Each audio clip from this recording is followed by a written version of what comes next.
Excuse me. Hello, welcome to the Men's Mental Health panel hosted by the nonprofits Our Minds Matter, which is working towards the day when no teen dies by suicide, and The Hidden Opponent, an advocacy group that raises awareness for student-athlete mental health and addresses the stigma within sports culture. Globally, on average, one man dies by suicide every minute. Our Minds Matter and The Hidden Opponent teamed up this month to celebrate Movember, the leading charity changing the face of men's health and their efforts to speak up and save lives. Tonight, you'll hear from men from all walks of life share more of their story and how they've dealt with the stigma and stereotypes around being a man and seeking help. Welcome our panel moderator, Dr. Zach Manis, who received his PhD in clinical and health psychology from the University of Florida College of Public Health and completed a postdoctoral clinical fellowship at the Yale School of Medicine.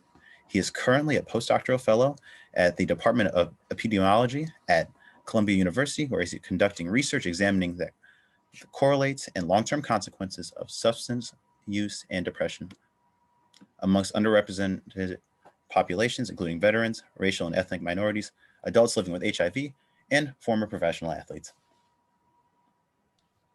Thanks so much, Rami. I'm Zach Manis. I'll be the moderator this evening. Very excited to be here.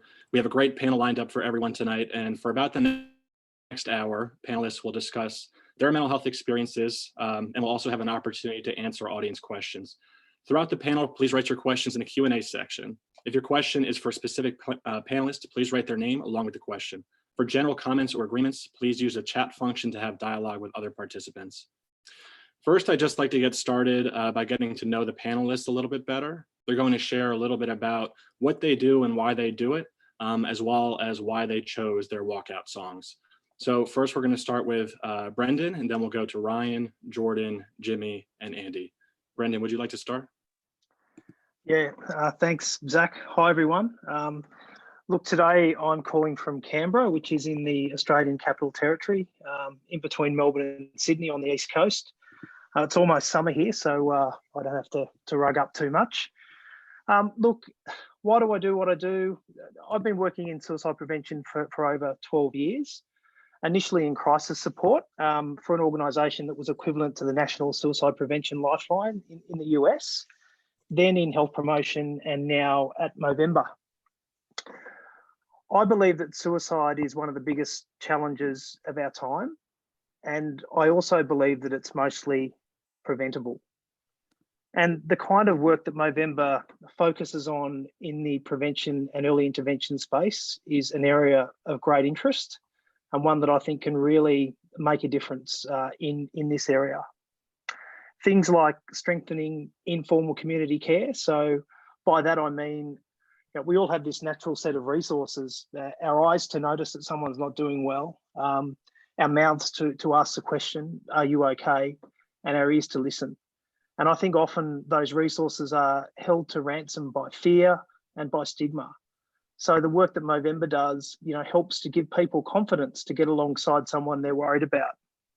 Also, our work in education, our work in strengthening social connections and self-care. So that's why I do what I do. And Movember is one of the world's leading men's health charities. I really believe we have the opportunity to make a big difference in this space. And the song I chose was Here Comes the Sun by the Beatles. And I chose that because I have a brother with bipolar disorder, and my brother Damien, when he's in a very dark place, we often talk about the clouds and the greyness of where he's at. And I always remind him that the sun's going to come out again. And it does, inevitably. Thanks, Zach.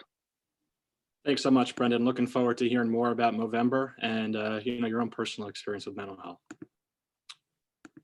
Ryan, would you like to go next? Yeah, so first of all, thank you for having me, and all the viewers out there, thank you for attending. So I'm a big advocate for mental health because personally, I've went through it. So I'm actually a professional baseball player with the Arizona Diamondbacks, and when I was younger, my dad committed suicide when he was 14. So right when that happened, I was kind of thrown into it pretty quickly, and so I had one or two choices. I could either go to the right or go to the left, and I chose that sharing it and sharing my story was the thing that would lead me and others around me to find a path where they could relate to and help support. So that kind of leads into my walkout song, which is "Don't Stop Believing." It was my dad's favorite song, and so I just kind of kept rolling with it, and that's what I still plan to roll with it. So thank you guys for having me.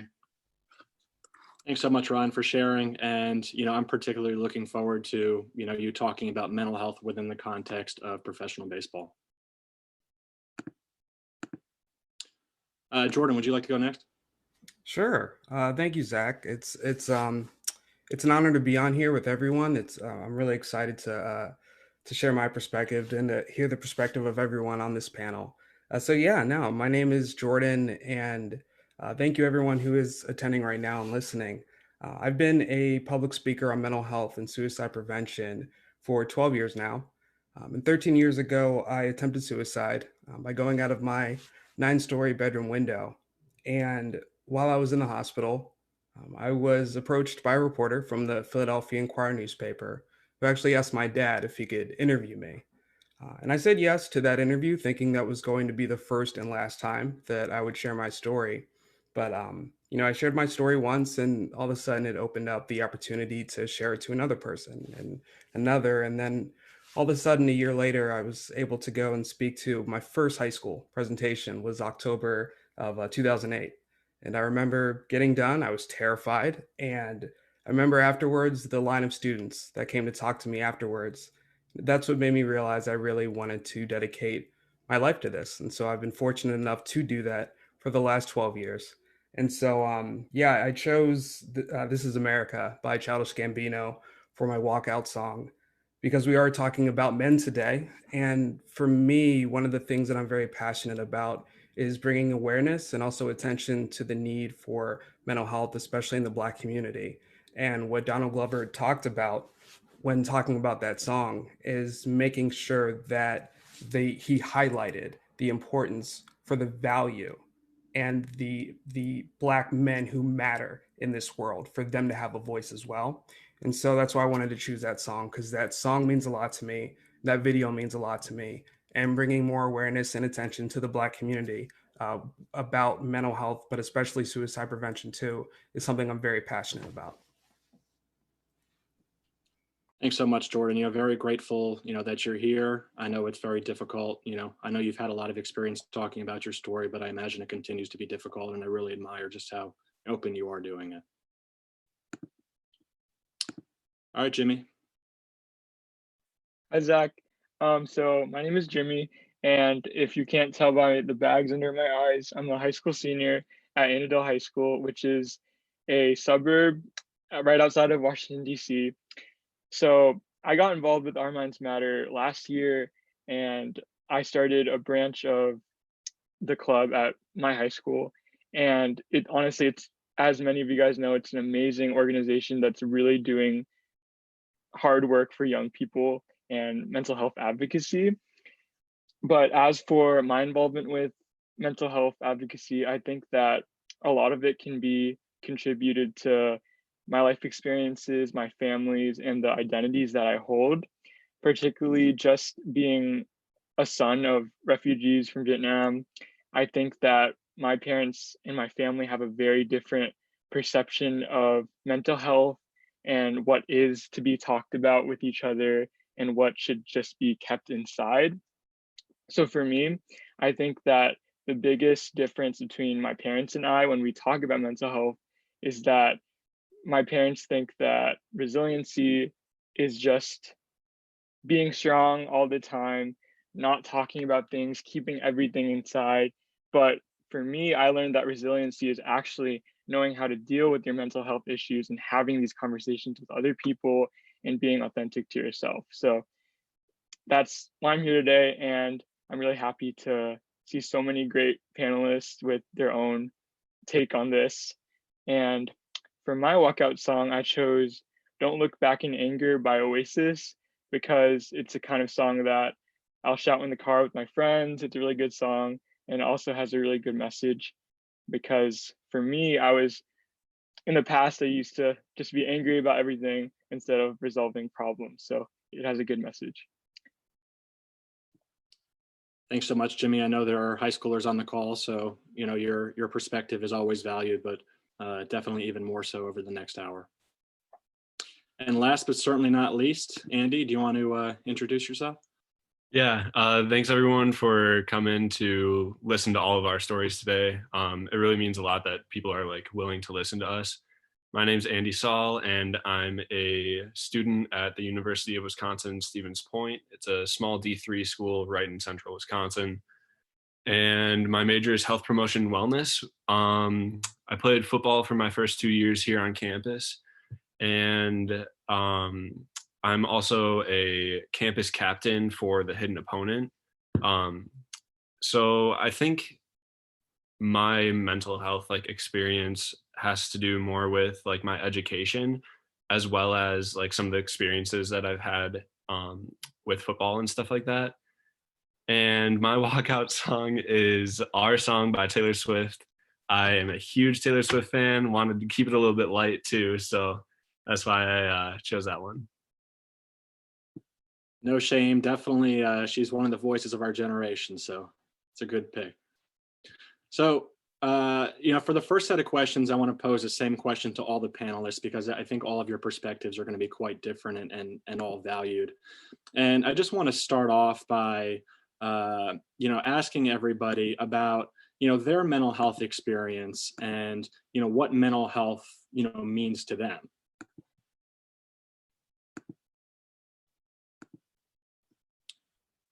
Brendan, would you like to start? Yeah, for sure. Look, mental health really is about being able to, contribute, and it's not just about what's, kind of going on in your own head. It's about having your strong social connections. It's about getting up every day and doing something meaningful, or at least striving to do that.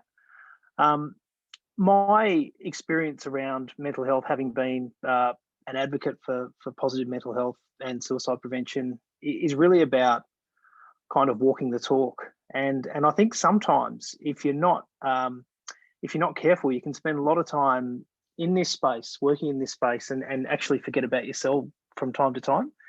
We talk about this idea of the plumber's or the electrician's wiring, or the plumber's kitchen, or the mechanic's car. They're so good going out fixing everyone else's stuff and not looking after their own. When I first started in mental health, my CEO at the time, awesome lady, her name was Dawn O'Neill, told me about this idea called vicarious trauma, where you're going to be hearing lots and lots of stories and experiences from people. And if you don't look after yourself, it will creep up on you and it'll ambush you. And that's exactly what happened to me about midway through the 12 years that I've been in this space. And it was a real wake-up call. And it really demonstrated to me that we need to tune ourselves up in the same way that we get our car serviced. We don't wait till it breaks down. So I access professional support, even when I'm not feeling unwell or out of sorts or bent out of shape. I will talk, and I'll talk to my wife, talk to my kids, I'll talk to my family. That's how I look, and that's how I manage and keep myself buoyant. Yeah. So Brendan, I want to ask you a follow-up question, and if all the panelists can, elaborate on this question as well in their responses, I think this would be really helpful. We have a question from Max, and he asks, what is it so challenging specifically about men to open up and talk about their mental health issues? What differentiates men from women? Yeah, it's a really, really good question. It's something that Movember are very, very focused on. So boys and men are socialized into kind of what we call this dominant masculinity, where strength, stoicism, self-reliance, being strong are really, they're great things to have, but quite often we have them so entrenched in our being that we're actually not that good at coping with a crisis or key transition points in our life. And my experience, particularly with working for the equivalent of the American Suicide Prevention Helpline, was We used to get about 70% of our calls from 2,500 Australians in crisis a day, and 70% of those calls were from females. 30% were from men or boys. Not because men or boys have more issues, because they're just not as willing to put their hand up and say, hey, I'm not doing so well. I think we're starting to come some way. The idea of a forum like this 20 years ago, well, for starters, we didn't have Zoom, so it would have been a bit hard, but it just wouldn't have happened. We're talking about this more and more. We've got all of you guys. We've got Ryan, Andy, Jimmy, Jordan, everyone, willing to put their hand up and share their story, and that enables people to look and say, you know what, I'm not alone. There's people that have gone through this, that have been to the absolute edge, and they've come back, and now they're using their experience to help others.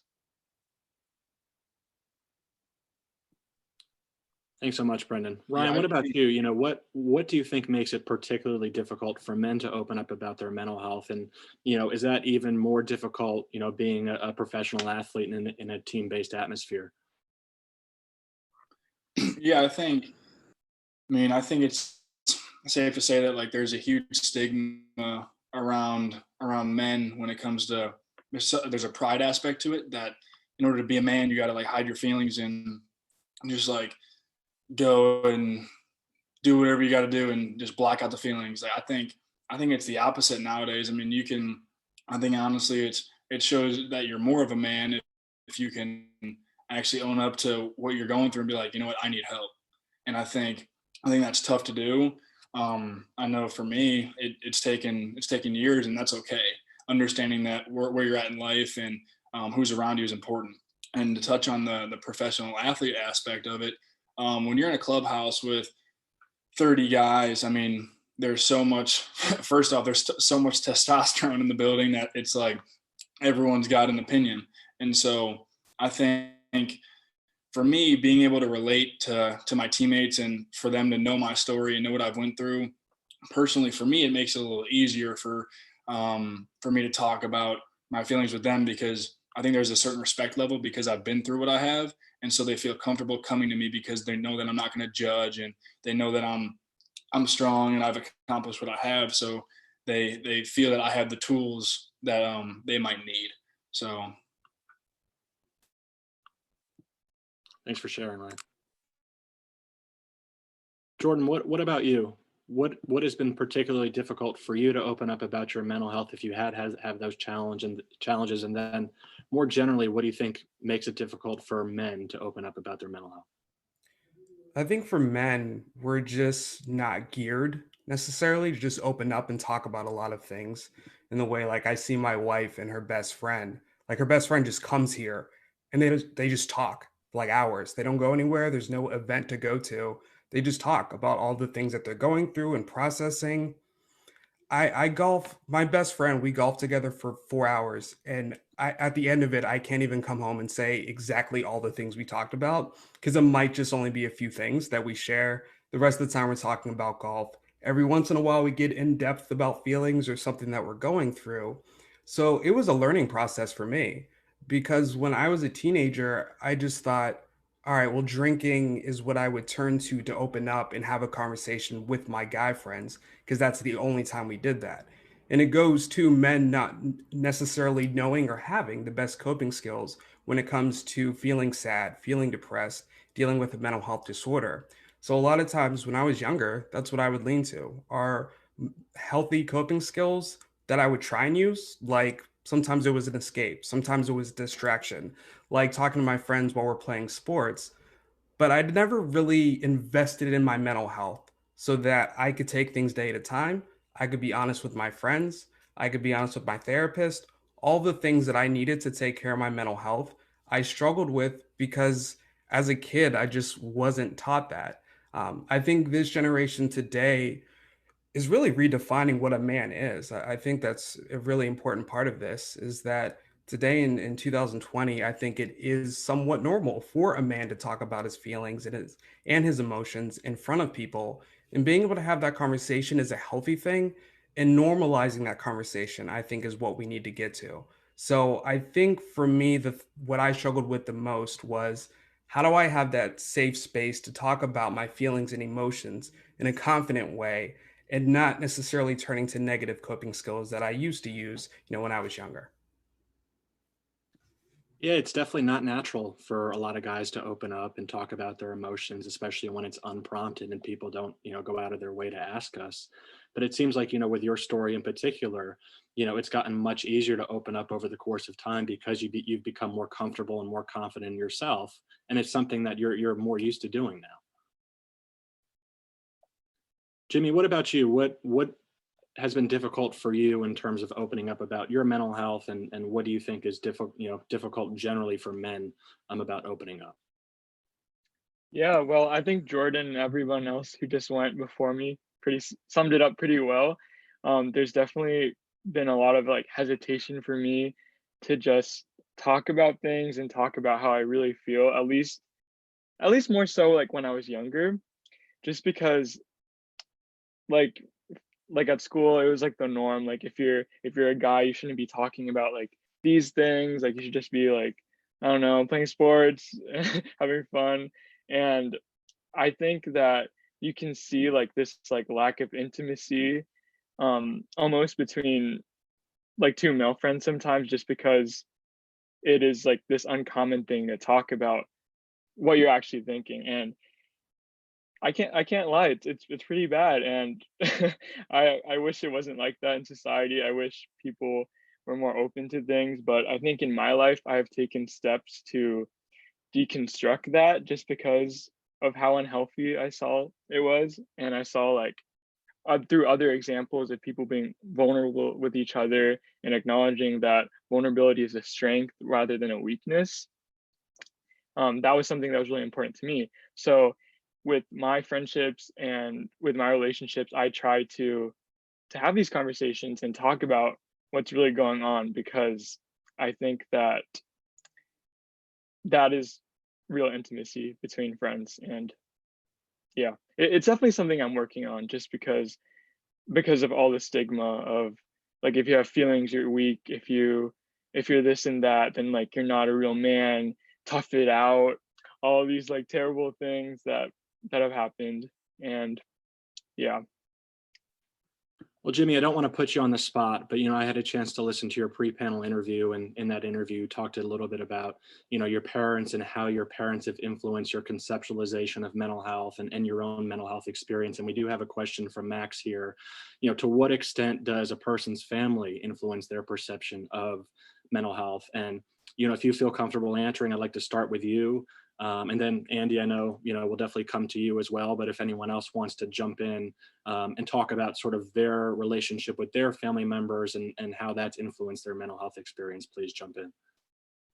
Yeah, I can answer that, Zach. So I think my family has been a huge, huge role in how I view mental health, because they were who I was around when I was younger, like pretty much all the time. And I feel like we take a lot of, or like we look to the people around us to know how to act. So my family in particular, like I spoke on this a little bit earlier, but I'll just elaborate now. We would never talk about anything that you were feeling, and everything was just private, and everything was left unspoken. And this might be something that some of you guys resonate with, maybe some of you don't, but um my family just didn't talk about things. And so therefore I became like that. And with my friendships, I wouldn't discuss my feelings, and it was just a bad cycle. And I feel like you have to take active steps to deconstruct that. And like the first thing is to realize that there's a problem. There's a problem in how I'm dealing with things.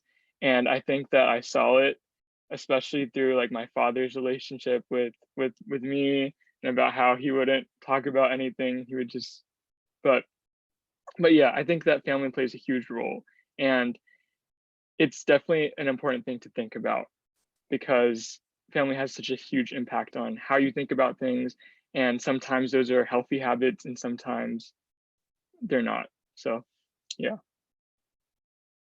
Thanks for sharing, Jimmy. Would anyone else like to jump in here, talking about their experience with their family, or, talking about how if parents or close family members may have stigmatized, mental health, what you've done over the years to try to overcome that stigma? Yeah, I think it kind of relates to like what I was gonna say. So I was gonna say like from a young age, I think a lot of boys are taught that like your emotions should be like suppressed. And it doesn't matter if like the feelings are like love or sadness or fear or anything. Like I think that you just need to like kind of talk about that stuff and how we are taught from such a young age to just like rub some dirt on it, like shrug it off, it'll be okay, like throw some ice on it, you'll be fine, like even if it's physical pain. So I mean, for me to answer like the previous question, I think the hardest thing for me is that there is like a big stigma around men's mental health in general, and then even more so like in sports. And relating to what Ryan said, like I we've got like 90 to 110 guys in the locker room for football in college, and like that's a lot of testosterone to be around, so I think it's hard to know that other people are struggling too, and they also don't like feel safe enough almost to talk about their story, and that just kills me, like just they feel afraid, and nobody should have to feel like that if we want to normalize this conversation. Certainly, I think one of the major barriers to opening up and talking to people about what we're going through is our perception that we're going to be stigmatized, our perception that we're going to be judged. And we have that fear that really creates this wall for opening up. So, Andy, I want to, shoot a follow-up question to you, and then, come to Ryan, because you both talked about the clubhouse and the locker room atmosphere. But either of you guys, when you either opened up about a personal experience, or a friend or a teammate opened up about their personal experience, did you ever experience, or did you ever see your teammates face repercussions from sharing their stories with other people? Um, it's hard to say that like you see those repercussions, because I feel like you feel it more than anything. And I guess like when I first started talking about it, it was just with one of my close teammates, and the relationship that grew between the two of us like grew exponentially because we were able to talk about those kind of things and have those conversations. But I think that people are more afraid than anything to be like viewed as weak, especially in a sport. And I think that having those conversations can actually build relationships and build teamwork. And like obviously, in turn, being an athlete, you want to perform at the highest level. And I think the only way to perform at the highest level is to have those relationships with other people in the locker room. Yeah, I think, I mean, when you touch on it, are the repercussions, I don't know if it's necessarily that. I think what I've seen is it's all about the relationship you have with the person, because if someone opens up to someone that they're not really close to, I mean, you know how it is with guys, like guys talk smack. And the last thing you want to do is open up to someone that is going to go behind your back and go talk smack about you. So I think it is very healthy to share with people, but you got to understand the company that you're around so that they can help you, because you're not sharing your story or telling someone how you feel so that they can go talk smack. You need help. That's why you feel inclined to share your stories, because and so when you do it with the right person, I think it can go a long way. Yeah, so it's kind of this fine line between sharing, but also entrusting the people closest to you with that information, and surrounding yourself with those people that you can trust. What about Jordan or Brendan? Similar question. Go ahead, Brandon. You go, Jordan. Thank you. I think for guys, I think when it comes to our support system, so as guys, our go-tos when someone is struggling aren't always the healthiest choices. And that can kind of fall into whether or not we want to open up. So breakups are a perfect example of this. Because I remember a buddy of mine went through a breakup and all of his friends said, "Hey, let's go out and celebrate. Let's get drunk. We're happy for you." And the girl, she processed things. She felt her feelings. She talked it out. She had the support of her friends to just know that she wasn't okay in that moment and to show emotion. And for my friend, it was, well, let me just suppress all of that really quick so I can seem like the tough, strong guy and not see anyone cry, not let anyone see me crying.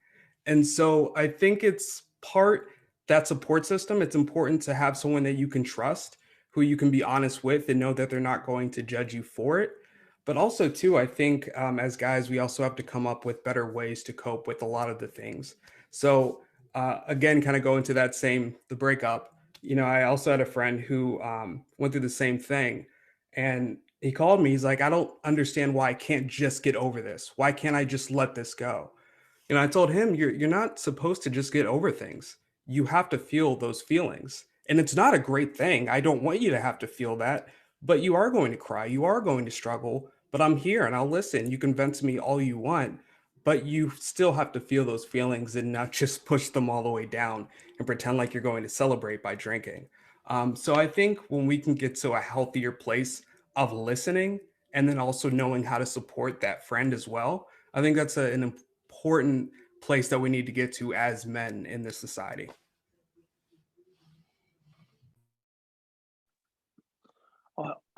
I'd agree with everything that everyone said, and Jordan, creating an environment or choosing an alternative than going to the pub, with someone who has, isn't doing so well, or engaging in behaviour that is really about, sort of pushing that thing behind and getting in front of it. And there are some comments in there about, trying to create an environment and getting people to open up. And one of the insights that I would always give to anyone who is concerned about someone is the power of observation.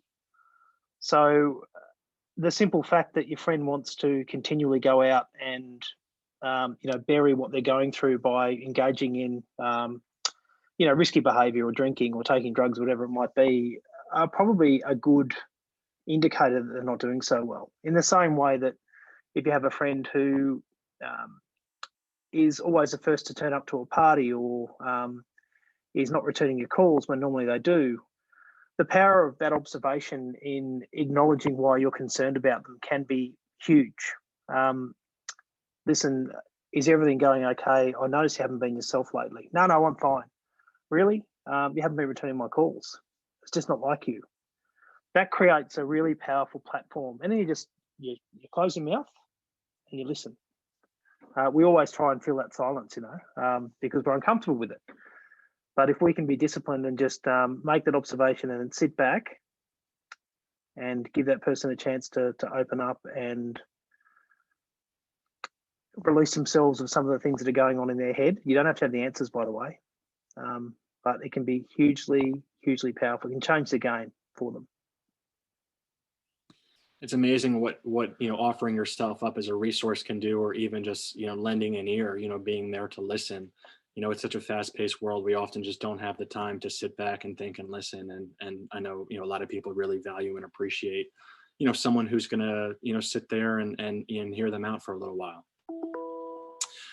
Jordan, you talked about breakups, which I conceptualize a breakup as kind of like an emotional injury, right? It can be really difficult to get through a breakup, especially when you've had such a close connection with someone and you've been together a while.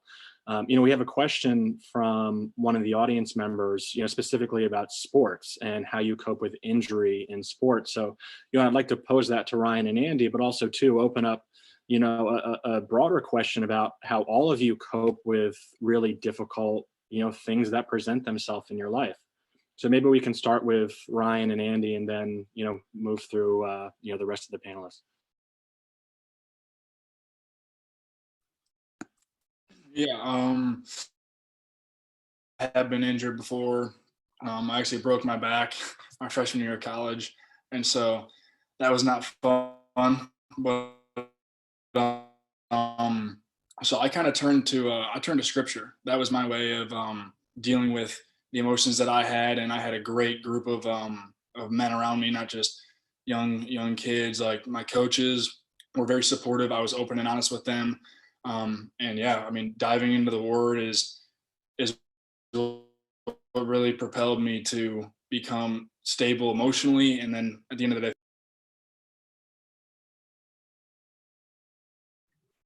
Yeah, definitely. I I 100% agree with Ryan. That's also something that like helps me as well.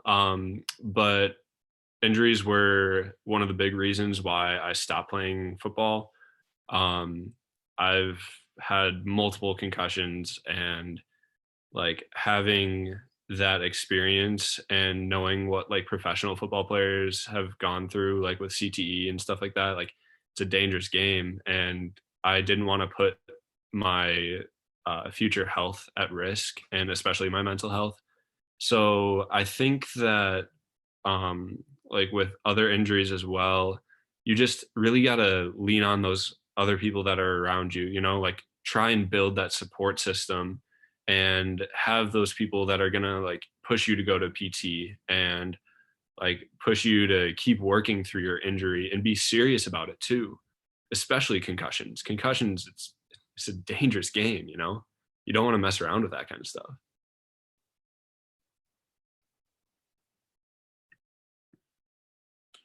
Jimmy, what about you? What do you do to cope with difficult things that present themselves in your life? Yeah, so I think for me, like many other people have said, talking about it is huge. It's like the whole basis of how I process things. Like if I don't talk about things, then they don't really then I can't process them. And I think that if you really want to be open with other people, the first thing that you have to do is being open with yourself. And that means like accepting, okay, like I feel sad because this happened. I feel angry because this happened. And it's okay to let yourself feel these things because that's part of being human. And I think that growing up as a guy, like I was always told to like reject that and just like be strong, be tough, whatever, no sweat. And I became this person who just like lived day to day, not processing anything, like all of my issues, all of my trauma, like just built up. And it was just like pressure and pressure and pressure. And living like that, it's not sustainable. Like we're not supposed to just keep all of these things to ourselves. So when I really started to find the value in being vulnerable and the value of being open, it's like slowly like that pressure started dissolving. And obviously it's not some linear process where it's like, yeah, if you talk about things, everything will be easy, everything will be fixed. Like it's not some kind of band-aid. But what I'm trying to convey tonight is that it's a great starting point, and it's been really helpful for me to just talk about things with people who want to listen. And there are some instances, like I know that people will really try to give advice, but sometimes advice is not what you need. Sometimes you just need someone to listen to make sure that what you're feeling is normal and you shouldn't be alienated for it. So yeah, those are my 2 cents. Yeah, and a related point, we have a really good question here from Colin, and I'll pose this to Jordan and Brendan. But we've spent a lot of time tonight talking about the importance of sharing and opening up. But what does that really look like, and what is the first step in order to be able to actually open up to somebody, whether that's a parent, a cousin, a friend, a therapist?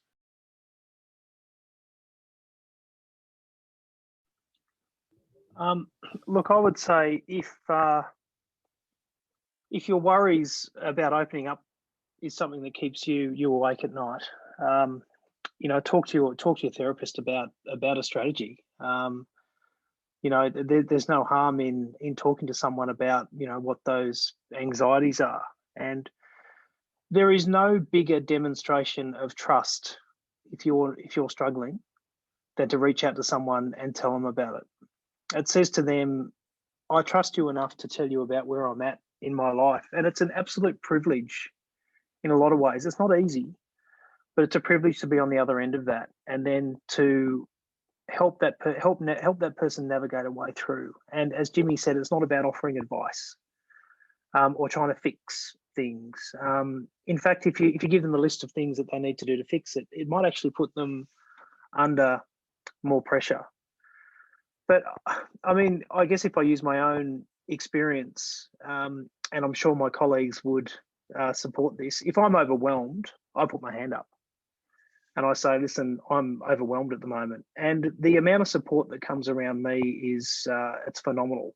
That was scary because at first you're thinking, shit, if I actually show that, sorry, language, if I actually show that I'm, struggling and human, is that going to, impact on my ability to progress my career? And no, it doesn't. It builds respect. Not everyone will get it. That's okay. There's still people don't get it yet, and it takes time. But it's almost this big relief valve when you've opened up and you've actually had someone who has listened, not giving you anything other than their ears, as you said, Zach. Two of the greatest resources that we have on the planet, and probably two of the most underutilized resources on the planet, without a doubt. Thanks, Brendan. Yeah, I think I think that's what's, and everything that, gosh, this has been so good. I'm like, I just listening to everyone and the points that all of you have made has just been awesome. I think that being vulnerable ourselves opens up the conversation for other men. So like, I'm thinking about the line of students who comes up after a presentation, and sometimes they have personal questions. Most times they just want to share. The overwhelming amount of conversations that last more than 10 minutes are guys. And they wait until the end. They come and talk to me, and they share about things that they don't want their other friends to see them talking to me. I've also had men who know exactly what I do for a living, know what I speak on, and will take me to the side and say, hey, Jordan, I just want to let you know I have this going on. I just don't want it to get out there. I just want to let you know, I appreciate what you do. So I think we still have to get to that place where, yes, other men can see what we're doing and using our voices and opening up about our mental health.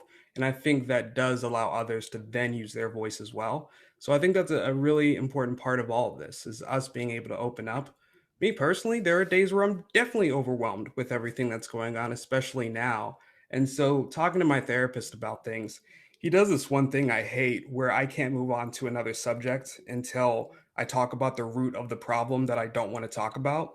But I have to. I have to get that out there. I have to feel those emotions. I have to go through the process of talking about what I'm struggling with and how I'm going to cope with it that day. So that's how I look at taking care of my mental health. That's how I look at communicating that to others. And I always enjoy talking to other people who want to share that with me. But whenever I'm talking to my friends, we do this thing where we say, is this a share or do you want advice? 9 times out of 10, it's just a share. And I'm here for that all day. Thanks so much, Jordan. We're in the formal Q&A period, although we've been in an informal Q&A period for the last 30 minutes or so. There are so many great questions. There are a few more I want to get to, and a few of them are related. So I want to pose an open question to the panel, not necessarily direct this at anybody specific, but please feel free to jump in if you feel comfortable. We have several questions related to what women can do specifically in terms of being allies, supporting and uplifting and encouraging men to open up.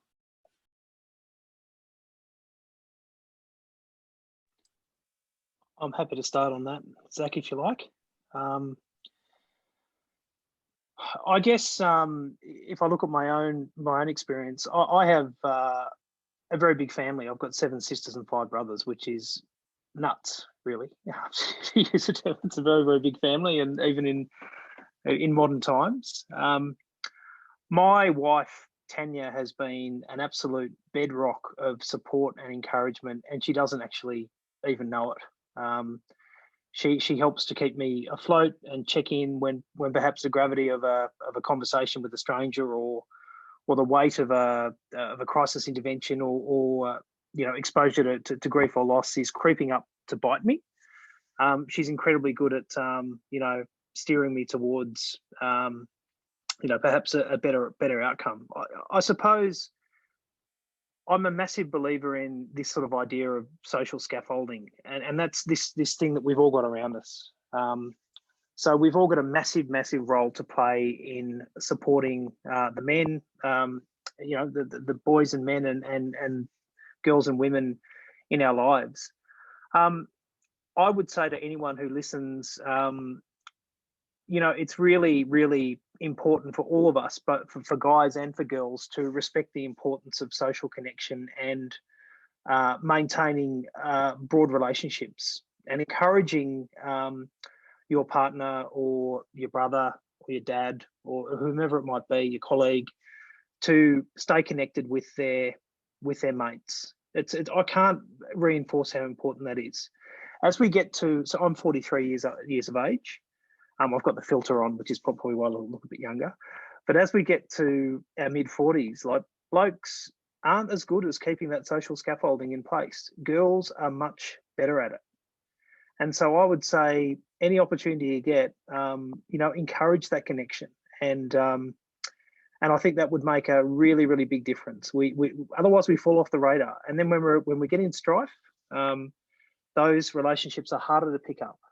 A month becomes a week, a month becomes 6 months, becomes 2 years, but becomes 5 years, and we've lost contact with really important people in our lives, because that's just what happens, and we've got to get better at it. And I know my wife is incredibly awesome at encouraging me to keep those connections strong in the same way that she does. She's a genius at it, but she encourages me, and it's fantastic. I respect and those relationships so much more than I ever knew, because I know how important they are to me, because they're the first guys there when I need them. Really great perspective, Brendan. Thanks for sharing.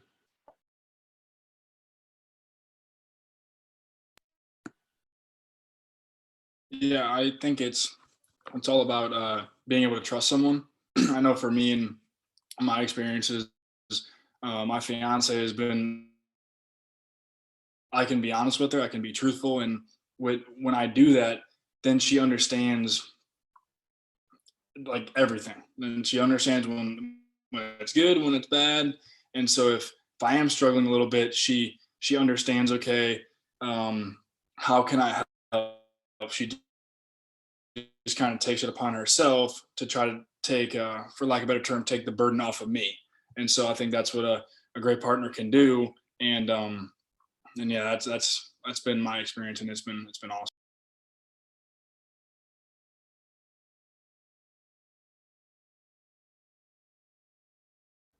I just wanted to say real quick what Brendan said.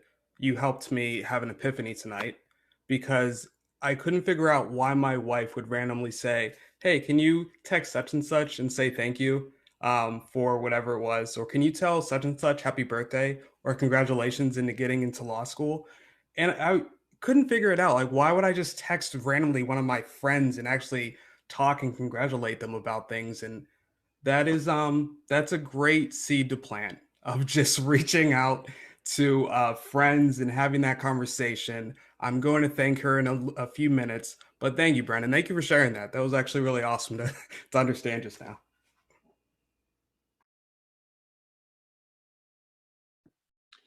So we have a question from Duke here, and it's another general question that I want to pose to everybody. But, how do you address this stigma as expressed by those who don't want their friends to know?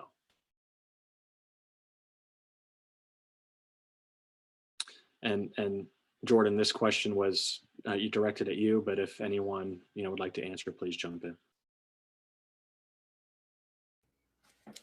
Yeah, I think there's the stigma of, it's not even just the emotions and feelings of the stigma, but then the stigma of talking about that and being the vulnerable part of it. I think for men, one of the things I had to accept is I would put expiration dates like on feelings of like, all right, well, I went through this, so in 2 months I should be over it and moved on.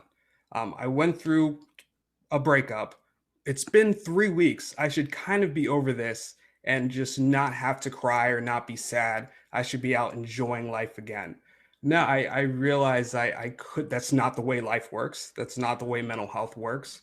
And it can be difficult of who to trust and who to talk to because of that stigma of men thinking, all right, just get over it. It's fine. It's been this long now. So you should be okay. I think it is finding that right group, that right friend of who to talk to. And doing so in a confident way can be difficult at first. I know it was for me. But the more I understood that this is what I need to do, this is what I have to do for my own mental health.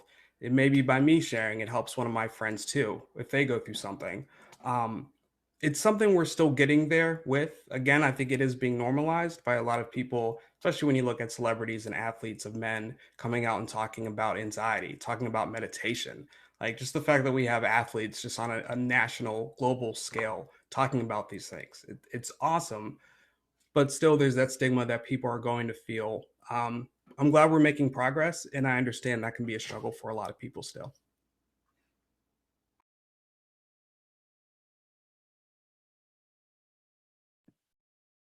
So I think we probably have time for one more question. It's hard to believe that the hour is almost up. I feel like this conversation could go on for another 2 or 3 hours, and we would have more than enough content, more than enough to share, and the questions continue to come in. So I just want to reiterate that everyone's question is super important. And at the end of the panel, the panelists, we're going to send out some resources, and the panelists' contact information is going to be a part of those resources as well. So hopefully they'll be able to continue to answer your questions after the panel has ended. But I want to come back to Jimmy because there's a question that is specific to high school, and this is from Roma, and they ask, how do you really encourage men and boys in high school to begin talking about their mental health and to open up? Yeah, so thank you for the question. I think that for me, I learned a lot from seeing positive role models in terms of other friends, but that role model can really be anyone who shows you that being vulnerable is a strength and that it's an act of courage to share your feelings and your thoughts. So, um, I think there's definitely like a dichotomy between like the kids in high school who will the guys in high school who will talk about their feelings and then the ones who won't.